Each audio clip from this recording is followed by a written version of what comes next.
नमस्कार दोस्तों, bloody tax के आज के बहुत ही ज्यादा खौफनाक से भूतिया से डरा देने वाले एपिसोड में आप सभी लोगों का बहुत बहुत स्वागत है। दोस्तों, आज का वीडियो बहुत ही ज्यादा खौफनाक होने वाला है क्योंकि आज आप लोगों को पता चलने वाला है क्या एक छोटे से गुस्से की वजह से एक शैतान एक औरत की जान के पीछे पड़ सकता है और उसकी हालत इतने हद तक खराब कर सकता है। अगर आप लोगों को पूरी स्टोरी जाननी है तो बने रहिए अंत तक। दोस्तों, ये स्टोरी मुझे इंस्टाग्राम पे एक लड़की ने लिख के भेजी है जिसका नाम तो मुझे नहीं पता, लेकिन उसका नाम हम शांति रख देते हैं, जिसकी मम्मी के साथ ये भूतिया घटना घटी थी। आखिर उसकी मम्मी के साथ क्या भूतिया घटना घटी थी और कब घटी थी और कैसे घटी थी, सब जानते हैं। एक बार उसकी मम्मी की बहुत ही ज्यादा तबीयत खराब हो गई थी, तो उसकी दादी ने बोला कि अभी हम लोग हॉस्पिटल चलते हैं, और वो टाइम पे रात के 11 बज रहे थे। एक्चुअली उसकी मम्मी की तबीयत खराब पहले से बहुत टाइम से रहती थी, हमेशा तबीयत खराब होती थी, ठीक हो जाता था, लेकिन उस दिन बहुत ज्यादा सीरियस लग रहा था कि हो सकता है। सबने सोचा कि अगर सीरियस हो उससे पहले हम जाते हैं और हॉस्पिटल में एडमिट हो जाते हैं। तो सब लोगों ने हॉस्पिटल में एडमिट होने की तैयारी कर लिया और सब लोगों ने खाना वाना भी बना के पैक कर लिया, क्योंकि जब वहां पे एडमिट होंगे तो वहां पे खाना वाना भी खाना रहता है, वहां पे रहना होता है, और सबको जो चीजें चाहिए होती है, नीड की चीजें होती है, सब कुछ रेडी करके वो लोग निकल गए गाड़ी से। और उन लोगों ने ये सोचा भी नहीं था कि जब हम निकल रहे हैं रात के टाइम में और जैसे हम निकल रहे हैं हमारे साथ ऐसा भी कुछ हो सकता है। जब वो लोग निकले थे ना हॉस्पिटल जाने के लिए, तो उनके गांव से होते हुए एक जंगल बीच में मिलता है, जंगल टाइप के एरिया होता है और हाईवे टाइप का एरिया है वो। तो वो लोग वहीं से निकल रहे थे, तभी अचानक से उनकी गाड़ी बंद पड़ गई। उन लोगों को समझ में नहीं आया कि आखिर हमारी गाड़ी में तो हमने पेट्रोल पूरा फुल भरवाया था और सब कुछ चेक वेक करके निकले थे, आखिर गाड़ी में प्रॉब्लम क्या हो गई। तब शांति के पापा और उसके चाचा दोनों उतरे गाड़ी चेक करने के लिए। जब वो लोग गाड़ी चेक करने के लिए नीचे उतरे तो उन लोगों ने देखा गाड़ी में तो कोई प्रॉब्लम ही नहीं है, फिर गाड़ी आखिर क्यों नहीं चल रही है। लेकिन वो लोग सोच रहे थे कि एक बार चेक करते हैं, सब कुछ खोल खाल के देखने की कोशिश किए। तभी अचानक से शांति की मम्मी को एक बहुत ही लंबा सा और पतला सा, थोड़ा सा अजीब सा दिखने वाला आदमी दिखाई दिया और उनके विंडो पे आके बोल रहा है कि मुझे खाना दो। तो शांति की मम्मी सोची ये कौन सा आदमी है और मेरे से खाना क्यों मांग रहा है। उन्होंने बोली कि तुम कौन हो और मुझसे खाना क्यों मांग रहे हो। तो उसने बोला कि मुझे कुछ नहीं पता, मुझे बहुत ज्यादा भूख लगी है, मुझे कहीं से भी खाना चाहिए। उसने ब्लैक सा ब्लैंकेट ओढ़ के रखा था, उसका फेस भी क्लियर नहीं दिख रहा था और बहुत अजीब सा पतला सा आदमी था, उसके बाल भी थोड़े काफी लंबे दिख रहे थे, और लेकिन उसकी हाइट बहुत ज्यादा थी और बहुत ही लंबा था। उसकी दादी भी उसकी मम्मी के साथ थी। उन्होंने भी बोला कि हाँ भाई, तुम कौन हो और तुम खाना क्यों मांग रहे हो, और तुम हुलिया से देख के तो लग नहीं रहे हो कि तुम कोई भिखारी हो या तुम्हारे पास खाने की कमी है, तो तुम इतने रात में यहाँ पर क्या करो और हमसे क्यों मांग रहे हो। तो शांति की मम्मी ने बोली सॉरी, हम आपको खाना नहीं दे पाएंगे क्योंकि ये खाना हम हॉस्पिटल लेके जा रहे हैं और मेरी तबीयत कुछ खराब लग रही है, इसलिए हमको एडमिट होना है, और ये सब कुछ वहीं पे रहेगा, तो मेरा कल का होगा, और जो बच्चे आएंगे घर से तो उनके लिए होगा, और जो लोग वहां पे रहेंगे उनके लिए खाना है, तो सॉरी आप किसी और से ले लो, हम आपको खाना नहीं दे सकते। और उन्होंने ये भी सोचा कि ये कौन सा आदमी है जो बीच रोड पे खाना मांग रहे। ऐसे चोर चक्कर टाइप के लोग होते हैं कि बीच रोड पे आपसे कुछ मांगते हैं, अगर आप उनको कुछ देते हो तो फिर आपको कुछ सुंघा देते हैं, बेहोश कर देते हैं। इसका डर भी शांति की मम्मी को लग रहा था कि शायद उस टाइप कोई आदमी हो। तो उन्होंने फिर पहले तो प्यार से ही बात किया था कि आप नहीं दे सकते सॉरी, लेकिन वो मान नहीं रहा, बहुत एग्रेसिव हो गया, बहुत ही गुस्से से बोल रहा है तुम मुझे खाना दे रही हो नहीं दे रही हो, तुम जल्दी बताओ खाना दे रही हो नहीं दे रही हो, मैं तुमसे आखिरी बार पूछा, अगर तुमने खाना नहीं दिया तो बहुत ही ज्यादा बुरा हो जाएगा। तो शांति की मम्मी को बहुत गुस्सा आ गया, एक तो ये हमसे खाना मांग रहा है, ऊपर से इतनी बदतमीजी कर रही है, एक तो मेरी तबीयत खराब है, और शांति की दादी को बहुत ज्यादा गुस्सा आ गया। उन्होंने बोली कि नहीं देंगे खाना, जाओ तुम यहाँ से, उसकी तबीयत खराब है। शांति की मम्मी ने बोली कि आप प्लीज चले जाओ, वरना मैं अपने पति को और देवर को बुला के आपको पिटवा दूंगी।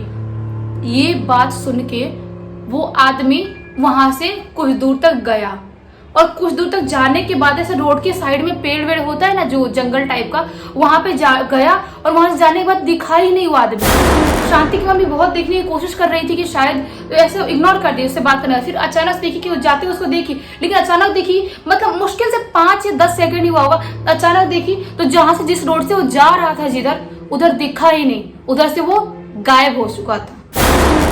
फिर शांति की मम्मी ने इग्नोर कर दिया। उनकी वैसी तबीयत खराब चल रही थी, बहुत उल्टी उल्टी जैसे लग रहा था, बहुत चक्कर भी आ रहा था। उन्होंने सोचा कि छोड़ो, जहाँ जाना था तो वहां गया। बहुत बदतमीज आदमी था वैसे भी। ये सब कुछ तो कुछ भी नहीं था। जब आप लोग पूरी स्टोरी आगे तक सुनोगे तब आप लोगों को पता चलेगा कि आखिर आगे क्या हुआ।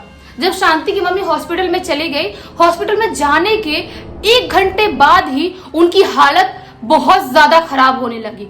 वो तो वैसे नॉर्मली घर से निकली, थोड़ी थोड़ी तबीयत खराब थी, वो गाड़ी में भी उस आदमी से वैसी बात की थी, इतनी भी सीरियस नहीं थी कि उनको कुछ प्रॉब्लम हो जाए। उनको सांस लेने में अचानक तकलीफ होने लगी, वो बहुत उनकी हालत खराब होने लगी और उसके बाद थोड़े 1 घंटे बाद वो बेहोश हो गई।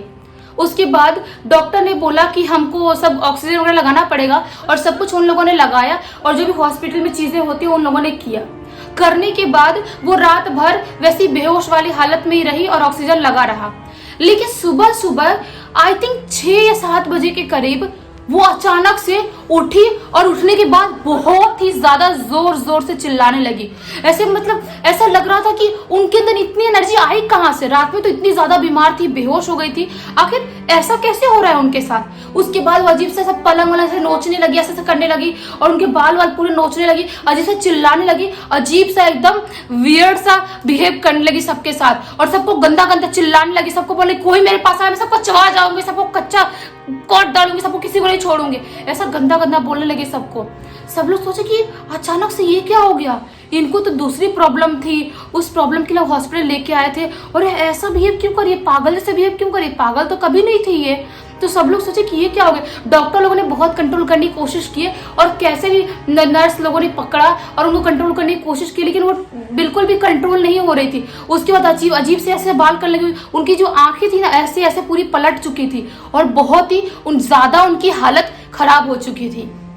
अब डॉक्टर लोगों ने बोल दिए कि सॉरी, ये मेडिकल कंडीशन नहीं लग रहा है और हम इनको नहीं देख पाएंगे, आप इनको किसी और हॉस्पिटल में ट्रांसफर करना है तो कर लीजिए या कोई बड़े शहर में लेके जाइए, हमको कुछ भी नहीं पता। लेकिन वो उन लोगों ने सोचा कि अब हम क्या करें, हमारे शहर का सबसे बड़ा हॉस्पिटल यही था और इन लोगों ने मना कर दिए। उन लोगों ने सोचा कि अभी अपन घर जाते हैं, घर जाकर थोड़ा बहुत सामान अमन पैसे से इकट्ठा करते हैं और फिर कहीं दूर किसी शहर में हॉस्पिटल में लेके जाएंगे। जब शांति की मम्मी को वो लोग घर लेके गए, उसके बाद घर पे जाने के बाद उनकी हालत और भी ज्यादा बद से बदतर हो गई। मतलब वो इतना ज्यादा खुद को ऐसे खरोचने लगी, पूरी स्किन निकालने लगी, बहुत ही चिल्लाने लगी, पूरा ऐसे सिर फोड़ने लगी। कैसे भी उनको 2 लोग पकड़ के वहां पे रखते थे, मतलब उनकी हालत इतनी ज्यादा खराब होने लगी। इन लोगों ने एक एंगल तक सोचा और उसके शांति की दादी ने सोचा कि वो जो आदमी मिला था रात को, उसके बाद ही सारी चीजें ये हो रही है। आखिर वो कहीं उस आदमी की वजह से तो नहीं हो रहा है, क्योंकि शांति की दादी ये सब बुरी शक्तियां, काला जादू, भूत प्रेत पे विश्वास करती थी, क्योंकि वो पहले के टाइम की थी। शांति के पापा और बाकी लोग विश्वास नहीं करते थे इतना। लेकिन उसकी दादी ने बोली कि बेटा अभी अपन हॉस्पिटल में तैयारी तो कर ही रहे हैं, लेकिन पास में ही एक तांत्रिक बाबा रहते हैं, उनको लेके आज अगर कुछ भूत बाधा ऐसा रहा तो हम दिखा के ठीक कर सकते हैं। और शांति की मम्मी को जब तांत्रिक ने देखा, देखते ही बोल दिया कि तुमने ठीक नहीं किया, तुम उसको जो मांगा था दे सकती थी। तो सब लोग शॉक्ड हो गए, ये इसको कैसे पता, क्या किसकी बात कर रहे हैं, क्योंकि उसके चाचा को और उसके पापा को नहीं पता था ये सब बातें। और वहीं पे जबकि गाड़ी के पिछले हिस्से में वो लोग गाड़ी चेक कर रहे थे, उनको नहीं पता, उसकी दादी और उसकी मम्मी पता। उसकी दादी शॉक्ड हो गई कि ये बात कैसे कर रहे हैं कि तुमको दे देना चाहिए जो मांगा था उसने।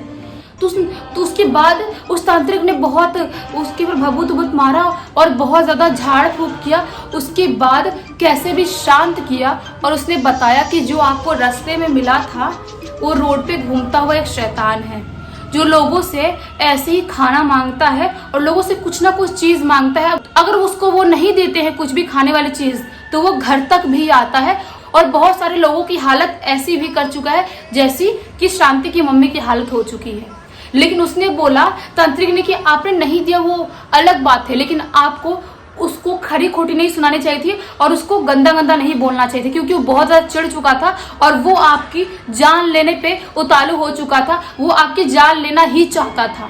लेकिन कैसे भी वो बाबा ने संभाल लिया सब कुछ और उनको एक ताबीज बना के दे दिया, ताबीज पहन लिया और उसके बाद से उन लोगों ने कान पकड़ ली, किसी से भी हमको ऐसे बात नहीं करना, और स्पेशली रात के टाइम में तो बिल्कुल भी ऐसे किसी से बात नहीं करना है। और आप लोगों को पता होगा कि निखिल ने भी इस टाइप का रिलेटेड वीडियो रिसेंट में बनाया होगा ब्लडी सत्य में, कि कोई खाना मांगता है, कोई शैतान होता है रोड का। हाँ, ऐसे होते हैं शैतान जो ज्यादातर नॉनवेज पे अट्रैक्ट होते हैं, नॉनवेज चीजें होती है उस पे, और ऐसा रोड पे आपको छलावा टाइप भी हो सकते हैं। वो आपको रोड पे कुछ भी मिल जाएंगे, अचानक से देखेंगे आपसे कुछ भी मांगने की कोशिश करेंगे, और वो बिल्कुल अलग से होते हैं, और लेकिन वो बहुत ही ज्यादा खतरनाक भी होते हैं। अगर आप लोगों को ये स्टोरी अच्छी लगी होगी तो आप प्लीज इस वीडियो को लाइक जरूर कर देना। अभी शांति की मम्मी बिल्कुल ठीक है, उनको अभी कोई भी प्रॉब्लम नहीं है। और इस चैनल को सब्सक्राइब करके बेल को दबा के ऑल पे क्लिक कर दे, ताकि जब भी मैं नई वीडियो डालूं सबसे पहले आप लोग पास पहुंचे। तब तक के लिए बहुत बहुत धन्यवाद। आपका दिन शुभ हो।